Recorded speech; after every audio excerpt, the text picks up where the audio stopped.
अंकुश राधे तिवारी जी राधे मुंबई से। राधे राधे। राधे राधे महाराज जी।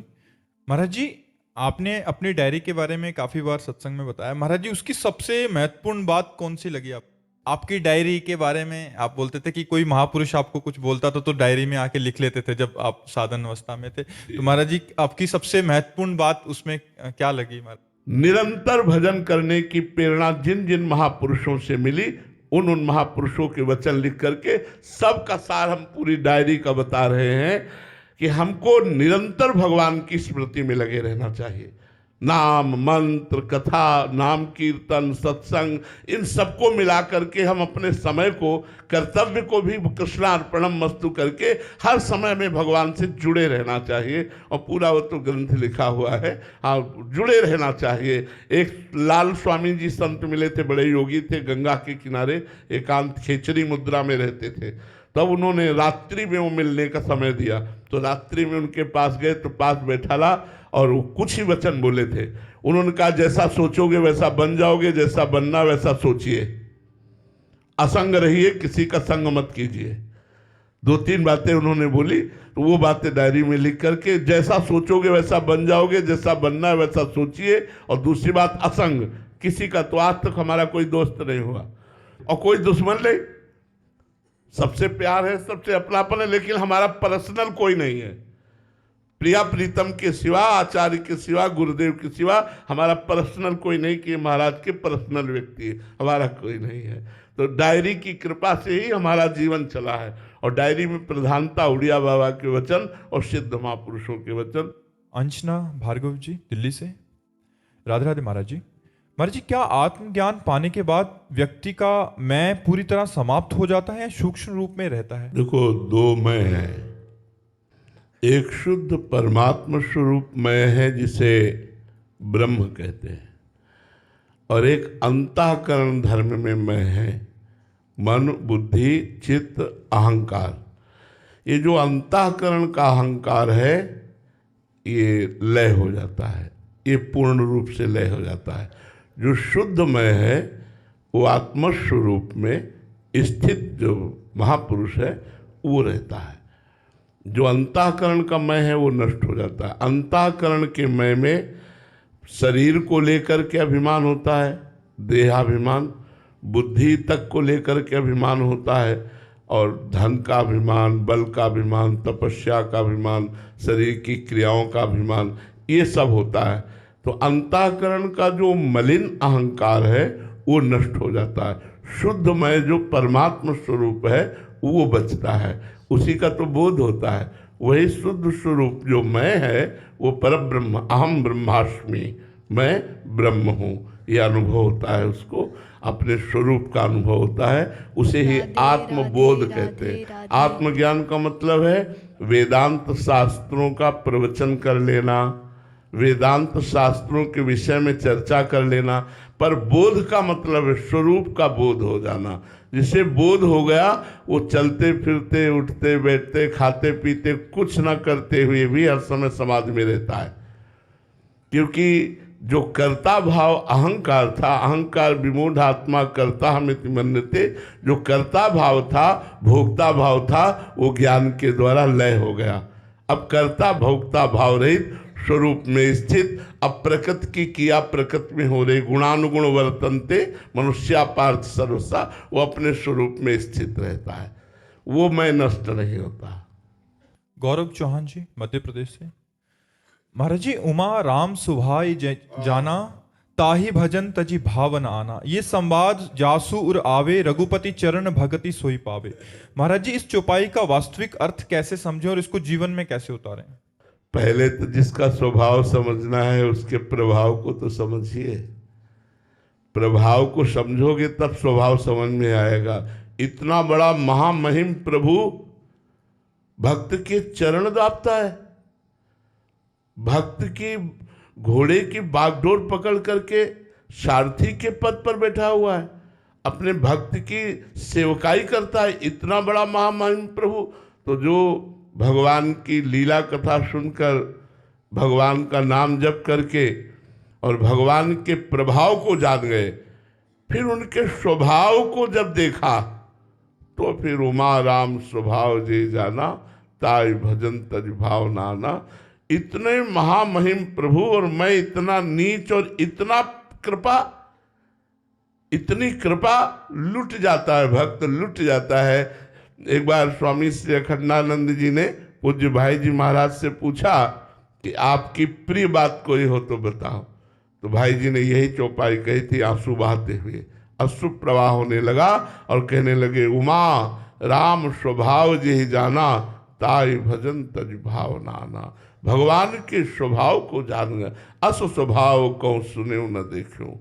ऐसा न कहीं स्वभाव देखने में आया न सुनने में आया। क्या एक बार आप भगवान की शरण में हो गए, आपसे लाखों अपराध बन गए तो भी भगवान आपको त्यागते नहीं। जन अवगुण प्रभु मान न काऊ, दीन बंधु अति मृदुल स्वभाव। राहत न प्रभु चित्त चूक किए की, करत सुरत सहबार ही की। ये मेरी शरण में है, बस इसी बात से भगवान उसका कल्याण कर देते हैं। इसीलिए उमा राम स्वभाव जे जाना, ताई भजन तज भाव। भगवान को केवल हृदय से एक बार स्वीकार कर लो, सब बात बन जाएगी। वो अपने प्रभाव और स्वभाव दोनों का अनुभव करा देंगे। वास्तविक उसी को अनुभव होता है, सोई जाने जे देहु जनाई। जिसे भगवान अपने स्वभाव और प्रभाव को जना देते हैं, वो भगवान में बिक जाता है, लुट जाता है। और जो भगवान में लुट जाता है तो संपूर्ण वैभव उसके चरणों में लुट जाता है। महाराज जी, क्या उनके अनन्य भक्तों में भी ये स्वभाव उतरता है?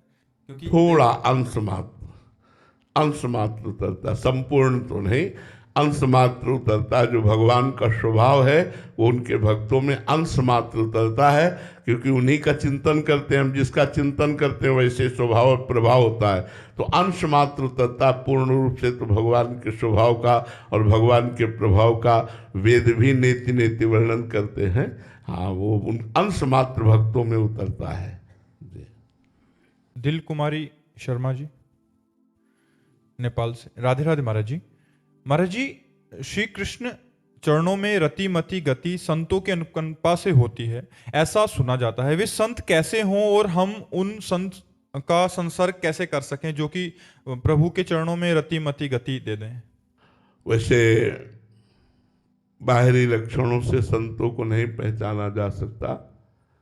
बाहरी लक्षण से दंभ पाखंड नाटक भी हो सकता है, पर जो संत है तो हमको ऐसे सेवन करना, जैसे हम मिठाई की दुकान में जाते हैं, हमें जो मिठाई पसंद आई तो हम मिठाई ले लेते हैं, लेकिन हम ये नहीं देखते कि ये मिठाई बेचने वाला मिठाई खाता है कि नहीं खाता।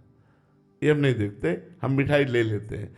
ऐसे ही जब संत बोलते हैं तो भगवत चरणारविंद से युक्त चित्त करके बोलते हैं। हमको उनके वचनों का पालन करना है, वो चलते हैं कि नहीं ये हमें नहीं देखना। अगर हम ऐसे देखने लगेंगे तो सब संतों में दोष पैदा हो जाएगा और हम परमार्थ लायक ही नहीं रहेंगे। बाहरी लक्षण ये है, एकदम साधारण लक्षण हम आपको बता रहे हैं, जिनके संग से हमारे दोष छूटने लगे,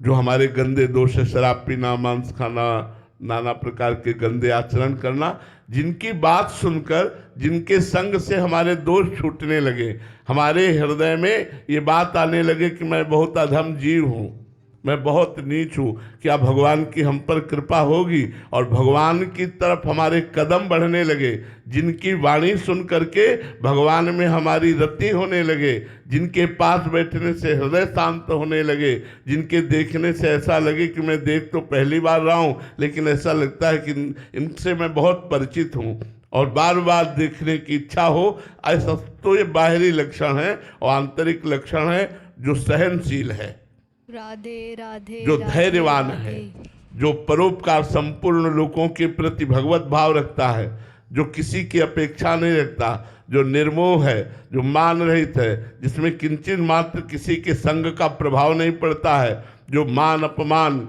निंदा स्तुति इन सब में समान भाव है, मानापमाना तुल्यो तुल्य निंदात्म संस्तुति, जो इस कोटि का महापुरुष है। पर ये बाहरी लक्षण तो है नहीं, अंदर के हैं, इसलिए इनको पहचानना कठिन है। हम बाहरी भगवत भाव मान लेते हैं। जब हम किसी श्री विग्रह में पाषाण मूर्ति में भगवत भाव मानकर भगवान को प्राप्त कर सकते हैं, तो हम संत भगवान में भगवान का भाव रखकर क्यों नहीं प्राप्त कर सकते। इसीलिए भगवान श्री राम जी ने नवधा भक्ति में 7वीं भक्ति कही है, सातो सम मोहिमय जग देखा, मोते अधिक संत कर लेखा। यदि हमारे अंदर साधु के प्रति भगवत भाव आ जाए तो हमारी बात बन जाए। सब में भगवान विराजमान है, फिर साधु में तो विराजमान है ही। अगर हम ये खोजने चले कि कोई हमको ऐसा संत मिले जो भगवत प्राप्त हो, तो हमारे पास भगवत प्राप्त होगा तो भी हम नहीं जान पाएंगे, क्योंकि हमारे को भी तो भगवत प्राप्त होना चाहिए, तभी हम जान सकते हैं भगवत प्राप्त है।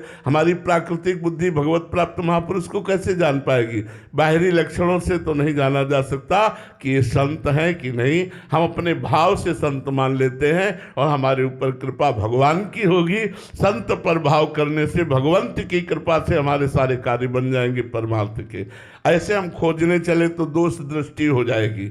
संतों की हमने सिद्ध महापुरुषों को भी देखा है, उनके बाहरी व्यवहार एकदम साधारण पुरुष जैसे होते हैं, उनको कोई पहचान नहीं सकता। देखने पर यही लगेगा ये हमसे भी साधारण है, और बड़ी उच्च कोटि की स्थिति के महापुरुष है। एक स्वामी अनंग बोधाश्रम स्वामी जी थे, बचपन से महान बैरागी। चित्रकूट में रामलीला हो रही थी, तो जब राम वनवास का प्रसंग चला तो वो बालक ही थे, भाग पड़े घर से। भगवान वनवास को गए, अब मैं आजीवन वनवास में रहूंगा, ऐसा उन्होंने निश्चय किया। और गंगा का किनारा पकड़ा तो एक स्वामी शंकरानंद जी महापुरुष, बड़े सिद्ध महापुरुष थे, वहाँ उनको संतोष प्राप्त हुआ। उनके चरणों में लौट गए और कहा, स्वामी जी मैं संन्यास लेना चाहता हूँ। तो उनका इतनी कम अवस्था में संन्यास, तो उनका गुरुदेव मैं वचन देता हूँ कभी संन्यास धर्म के विरुद्ध आचरण नहीं करूँगा। तो सन्यास में दिगंबर किया जाता है, नग्न किया जाता है। बड़ी करुण उस समय स्थिति होती है। हाथ उठा के पूछा जाता है तुम्हारा कौन, तो नारायण के सिवा कोई नहीं। तो जब उनको दिगंबर करके सन्यास दिया गया और फिर जब बाहर निकले तो कहा लंगोटी धारण कर लो, तो उन्होंने कहा अब नहीं, एक बार जीवन में लंगोटी उतार दी, अब दोबारा जीवन में धारण नहीं। तो गंगा के किनारे पूरा जीवन तपती हुई धूप में, सर्दी में, बरसात में, कभी वो छत के नीचे नहीं रहे। ऐसे ही दिगंबर रहते दिगंबर स्वामी। और सिद्ध महापुरुष करपात्री जी साष्टांग दंडवत करके कहते कि अगर चलते फिरते ब्रह्म का दर्शन करना है तो असनी में थे, असनी में स्वामी जी थे, असनी में अनंग बोधाश्रम स्वामी जी के दर्शन करो। तो बाहरी लोग ये जान ही नहीं सकते, बाहरी लक्षणों से संतों को नहीं पहचाना जा सकता। तो संतों का सहज स्वभाव, सरलता, भगवान की कृपालुता, ये हम सबका कल्याण कर देगी। बस हम भाव कर ले, हम संतों पर भगवत भाव कर ले। अगर वो कहीं धोखेबाज भी है तो हमारा भाव भगवान स्वीकार करेंगे और हमारा मंगल भगवान करेंगे। हम तो इतना ही जानते हैं कि वेश मात्र को प्रणाम करो, वेश मात्र की आराधना करो, इसी से भगवान प्रसन्न हो जाएंगे। और लक्षणों को पहचानना, तो जब तक आप में लक्षण नहीं आएंगे तब तक आप पहचान नहीं सकते। रमेश जी हल्द्वानी से। राधे राधे महाराज जी। गुरुदेव भगवान, हम आपके द्वारा दिए गए समस्त नियमों का पालन करने का पूर्ण प्रयास करते हैं। हमने एक बार एकांतिक वार्तालाप में आपके श्रीमुख से सुना था कि प्रकट में गुरु दर्शन का विशेष महत्व है और गुरु कृपा तभी सुलभ होती है जब अंतःकरण गुरु आज्ञा की प्राप्ति के लिए लायित रहता है और गुरु अपनी दिव्य कृपा दृष्टि से शिष्य को योग्य बना लेते हैं।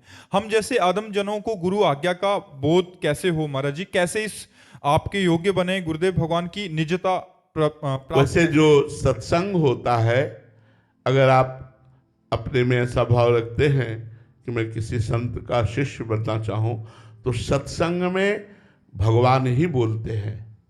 संतों की वाणी में बैठकर भगवान बोलते हैं। हमें सत्संग की बात को पकड़ना चाहिए। अगर पर्सनल आदेश उपदेश ना मिले गुरुदेव से, तो जो गुरुदेव सत्संग में बोले वो बात पकड़नी चाहिए। वो सार्वजनिक बात होती है, उससे सबका मंगल हो जाएगा। हमारा आपका प्रगट में परिचय हो या ना हो, यदि आप राधा नाम जप करते हैं, हमारी बात मानते हैं, तो हमारा आपका संबंध दृढ़ है। जहाँ हम जाएंगे वहीं आप जाओगे, ये विश्वास कर लो। जहाँ हम जाएंगे वहीं आप जाओगे। यदि आप हमारी बात मानोगे और राधा नाम जप करोगे, तो कोई भी संकट आपको परास्त नहीं कर पाएगा, कोई भी विपत्ति बाधा आपको परास्त नहीं कर पाएगी, और आप माया से मुक्त हो जाएंगे। बहुत कठिन है काम आदि दोषों से मुक्त होना, बहुत कठिन है। आप लोग शायद नहीं जानते हैं, क्योंकि आप उसी में फिसले हुए हैं। जब उनसे निकलना चाहे तब पता चलता है ये योद्धा कितने बलवान हैं, मार मार करके पूरे संसार को गिरा रहे हैं। काम, क्रोध, लोभ, मोह, मद, मत्सर, ये 6 जो है बहुत बड़े विकार हैं और ये हर अंतःकरण में अपना प्रभाव रखते हैं। वही अंतःकरण जो भगवान के भजन में निरंतर लगा है वही बच सकता है। रोमिल जी वृंदावन से, राधे राधे महाराज जी। महाराज जी, कुछ समय पूर्व एकांतिक वार्तालाप में आपके श्रीमुख से सुना था कि जब आपको मंत्र का साक्षात्कार हो जाएगा तो गुरुदेव के स्वरूप का भी साक्षात्कार हो जाएगा। महाराज जी, मंत्र का साक्षात का भावार्थ क्या है? इष्ट के स्वरूप का प्रकाशित हो जाना, इष्ट की लीला का प्रकाशित हो जाना, हर समय मंत्र सामने विराजमान रहना। जपा नहीं जाता, फिर अजपा चलता है। हर समय मंत्र छाया रहता है। मंगल में युगल सरकार का रूप, उनकी लीलाएं स्फुरित होती रहती हैं। तो गुरुदेव और कोई नहीं, युगल सरकार ही गुरुदेव बने बैठे हैं, ये अनुभव हो जाता है। मंत्र साक्षात्कार में संपूर्ण लीला प्रकाशित होने लगती है। खूब जप करो, लोक परलोक सब बन जाएगा भैया। हम सबसे हाथ जोड़ के कहते हैं हमारी बात मान लो, इधर उधर मन मत भटकाओ। जो तुम्हें नाम प्रिय लगे या जो गुरुदेव ने गुरु नाम दिया है उसको खूब जपो, उसी से मंगल हो जाएगा। नाम के सिवा कलयुग में कोई साधना सफल नहीं है। हर युग का अपना अपना प्रधान साधन पक्ष था। कृत्युगे ध्यायते विष्णु त्रेतायाम यजते मखई द्वापरे परिचर्यायाम कलौ तद्धर कीर्तनात्। सतयुग में ध्यान के द्वारा भगवान की प्राप्ति होती थी, त्रेता में यज्ञ के द्वारा, द्वापर में पूजा के द्वारा, कलयुग में नाम के द्वारा। अगर नाम निरंतर जपने का अभ्यास ले लो, सब ठीक हो जाएगा, सब ठीक हो जाएगा। देखो, हम लाख कोशिश करते हैं लेकिन हमसे पाप कर्म नहीं रुकते। आप सब लोग देखो, लाख कोशिश करते हो, जानते हो ये पाप है, फिर भी कर बैठते हो। नहीं खाना है, नहीं पीना है, नहीं भोगना है, फिर भी कर बैठते हो। क्यों? जानकारी के साथ हमारे अंदर अध्यात्म बल नहीं है, हमारे अंदर बल नहीं। हमारा मन हमको गिरा देता है, हमारा मन हमको परास्त कर देता है। यदि हम अधिक से अधिक नाम जप करेंगे तो श्री हरिवंश नाम बल लहो, अपने मन भाई सब कहो, रहो शरण हरिवंश की। अगर हम भगवत चरणारविंद प्रदान करने वाले आचार्य की शरण में होकर नाम जप करें, गुरुदेव की शरण में होकर नाम जप करें, तो हम अपनी जानकारी का सही प्रयोग कर सकते हैं। हमको विकार, गंदी बातें गिरा नहीं पाएंगी। जैसे हम लोग कहते हैं कि हम चाहते नहीं हैं, पर पता नहीं कौन हमारे दिमाग में बैठ जाता है, हमसे ऐसा करवा लेता है। भूत सा आता है और वो करवा लेता है। इसी को वेग कहते हैं। काम वेग, क्रोध वेग, लोभ वेग, मोह वेग, ये सब वेग हैं। इन वेगों को झेलने की सामर्थ्य अध्यात्म में है और अध्यात्म की चढ़ाई नाम जप से होती है। नाम जप करो तो अध्यात्म की सीढ़ियां चढ़ते चले जाओगे। भजन नसेनी प्रेम की, जितना नाम जप करोगे उतने आगे बढ़ते चले जाओगे। कीर्ति कुमार जी, राधे राधे नागपुर। राधे। राधे राधे महाराज जी। महाराज जी, बुद्धि तर्कनिष्ठ होने के कारण ईश्वर की निर्गुण उपासना में रुचि है महाराज जी। महाराज जी, कोशिश करता हूं कि ध्यान लगाऊं, बट एक कुछ समय ही, 1 या 2 पल ही शून्यावस्था नहीं, आती है। किसका ध्यान?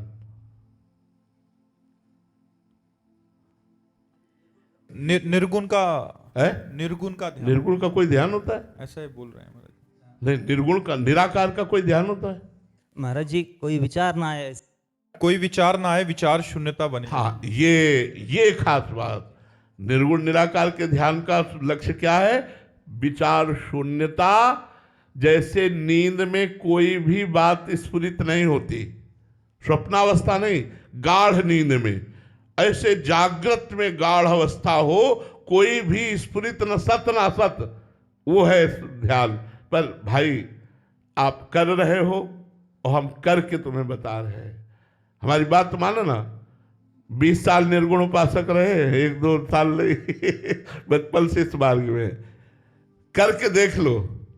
जब तक शरण नहीं होगे तब तक बात बनेगी नहीं। आप देख लो, अगर हमारी बात मानो, नाम जब करते हुए नाम का ध्यान करो। नाम निर्गुण भी है, नाम सगुण भी है। वो आपको अकाल पुरुष तक पहुंचा देगा, अरूप में स्थित कर देगा। हमारा स्वरूप अरूप ही है, ये हमारा रूप नहीं है। हमारा स्वरूप निर्गुण ही है, निराकार ही हमारा स्वरूप है। नाम के बिना नहीं पहुंच सकते। आप करके देख लेना। आप करके देख लेना, अगर विजय प्राप्त कर लेना तो हमें बताना। जब तक नाम जप नहीं करोगे, भले गुरुदेव से लो, चाहे प्रणव लो, प्रणव मतलब समझ रहे हो ना, चाहे प्रणव लो या राम नाम लो या कृष्ण नाम लो या हरि नाम, बिना नाम जप किए उस अकाल परम पुरुष दिव्य सच्चिदानंद को प्राप्त नहीं हो सकते। वही साकार है, वही निराकार है, वही सगुण है, वही निर्गुण है, क्योंकि वही एक है। ये मानते हो ना, एक ही है और हम फंसे आकार में हैं। अब इन समस्त आकारों की विस्मृति करने की सामर्थ्य निरंतर हम में नहीं है। आप देख लो ना, तो हम क्या करें? कांटे से कांटा निकाल के दोनों को फेंक दें, कांटे से कांटा निकाल के दोनों को फेंक दें। पहले तो गुरुदेव के रूप का साकार आश्रय लो। गुरुदेव बनाया है? नहीं महाराज। अपने मन को अपनी, भगवान श्री कृष्ण सामने हैं और भीष्म पितामह जी कहते हैं, हे श्री कृष्ण, मैंने अपने जीवन में अपनी बुद्धि को कभी किसी का वरण करने नहीं दिया। आज इस कुंवारी बुद्धि को आपके चरणों में ब्याह करते हैं, अपनी कुंवारी बुद्धि को आपके चरणों में समर्पित करते हैं। तो करो ना, एक बार तो करके देख लो। मन बुद्धि मय्येव मनाधत्स्व मयि बुद्धिम निवेश है, तो निवशिष्य मय्येव अतुर्धम न स। ये मान ले यार, काहे को समय खराब कर रहे हो? नाम जप करो। महाराज जी आप ही में वो आप ही में गुरुदेव की भावना है महाराज। अरे हम तो, हमारी तरफ पढ़ोगे तो निराकार से फिर आकार में आ जाओगे क्योंकि जिसका चिंतन किया जाता है, जो रस होता है, राधे देख लो, भाग लो, राधे राधे। भाग लो। जब भाग करके थक जाना तब आ जाना, तो हम तुम्हें पकड़ा देंगे हाथ ऐसी जगह जहाँ निराकार का जो सार है वो आप समझ जाओगे। ये महाराज है? जी नाम दे दीजिए कोई। अब हम चिल्ला रहे हैं यार, इससे ज्यादा क्या? राधा राधा राधा राधा राधा। राधा जपो निराकार में स्थित हो जाओगे, राधा जपो साकार में स्थित हो जाओगे, राधा जपो कामनाओं की पूर्ति हो जाएगी, राधा जपो सब कुछ प्राप्त हो जाएगा। हम हाथ उठा के कहते हैं, बचपन से साधन में रहे हैं, अष्टांग योग, सांख्य योग, कर्मयोग, भक्ति योग जैसा बना, गुरुजनों से वैसा जानकारी मिली, लेकिन सबके बाद अब हम सब भूल जाना चाहते हैं। केवल एक बात याद रखना चाहते हैं, राधा राधा राधा राधा। वही आपको दे रहे हैं, अगर आप ले पाओ तो ले लो। देख लो, डॉक्टर पीली दवा देता है या हरी दवा देता है, हमें जो भी देता है हम चुपचाप खा लेते हैं। यदि हम सद्गुरु रूपी वैद्य को ये डॉक्टर की तरह मानकर उनके द्वारा दिए हुए वचन रूपी दवा को हम खा लें तो हमारा कल्याण हो जाए, लेकिन हम क्यों में नहीं छोड़ पाते। डॉक्टर से नहीं करेंगे, लेकिन भवरोग की निवृत्ति कराने वाले संत सदगुरुदेव से जरूर कह देंगे। हम आपसे सच्ची कहते हैं, नाम जप करो, देख लो आपका कल्याण हो जाएगा, आपको निराकार का बोध हो जाएगा, आपको साकार का साक्षात्कार हो जाएगा, जो चाहो वो हो जाएगा। पर नाम जप करने से होगा। नाम जप नहीं करोगे तो माना आपके प्रबल अभ्यास के कारण मिनट 2 मिनट आप शून्याकार वृत्ति की तरफ बढ़ेंगे, लेकिन फिर वही मन चंचल हो जाएगा, प्रपंच में फंसा देगा, क्योंकि उसको आश्रय नहीं मिला। भले प्रणव जपो, भले प्रणव जपो, लेकिन उसको आश्रय आधार चाहिए। समस्त आधारों का त्याग कर देना ही उसकी उपासना है। समस्त चिंतनों का त्याग हो जाना ही उस अचिंत का ध्यान करना है। इसलिए पहले चिंतन के द्वारा चिंतन को काटिए, भागवतिक चिंतन के द्वारा सांसारिक चिंतन को काटिए, फिर भागवतिक चिंतन से भी शांत हो जाइए, तो आपका स्वरूप प्रकाशित हो जाएगा। जैसे निर्मल जलाशय में, शांत अचल जल में नीचे क्या हम देख सकते हैं? निर्मल जल है और अचल जल है, शांत जल है, तो हम नीचे देख सकते हैं क्या है। ऐसे ही निर्मल मन में और शांत मन में निराकार का अनुभव हो जाएगा। जब तक मन निर्मल नहीं होगा और शांत नहीं होगा, तब तक अनुभव नहीं होगा। यद्यपि वो मन से परे है, पर अनुभव इसी से होगा। जैसे हमारा रूप कैसा है ये हम दर्पण के द्वारा देख सकते हैं, ऐसे सम अवस्था में को प्राप्त अंतःकरण के द्वारा अपने स्वरूप का अनुभव हो जाता है अपने आप से। लेकिन अंतःकरण को समता से युक्त करना पड़ता है, अंतःकरण को निर्विकार करना पड़ता है, अंतःकरण को निर्मल करना पड़ता है। इसलिए हमारी प्रार्थना, नाम जप करो। अंकिता गोस्वामी जी भोपाल से। श्री हरिवंश महाराज जी, मैं एक फिल्म मेकर हूँ, फिल्म बनाती हूँ। जब से राधा नाम जाप का प्रारंभ किया है तब से सांसारिक विषयों पर फिल्म बनाने का मन नहीं हो रहा महाराज जी। मैं आध्यात्मिक और भागवतिक फिल्मों का निर्माण करना चाहती हूँ महाराज जी।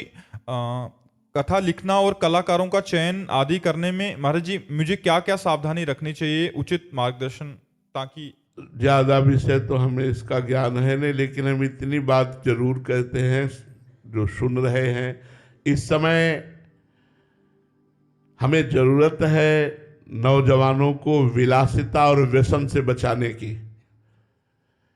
हमारी फिल्मों में यही परोसा जाता है, व्यसन और विलासिता यही परोसी जाती। अर्थ की प्रधानता रखकर निर्माता ये ध्यान नहीं देता कि हमारी फिल्में करोड़ों लोग देखेंगे और जो देखा जाता है, जो सुना जाता है, उसी का मनन होता है। जो मनन होता है वही आचरण होता है।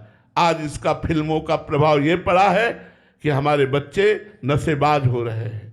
आज प्रभाव ये पड़ा है कि हमारे बच्चे बेविचारी बन रहे हैं। हमें चाहिए कि राष्ट्रभक्ति की, भगवान की भक्ति की, आध्यात्मिकता की झलक हमारी फिल्म में हो।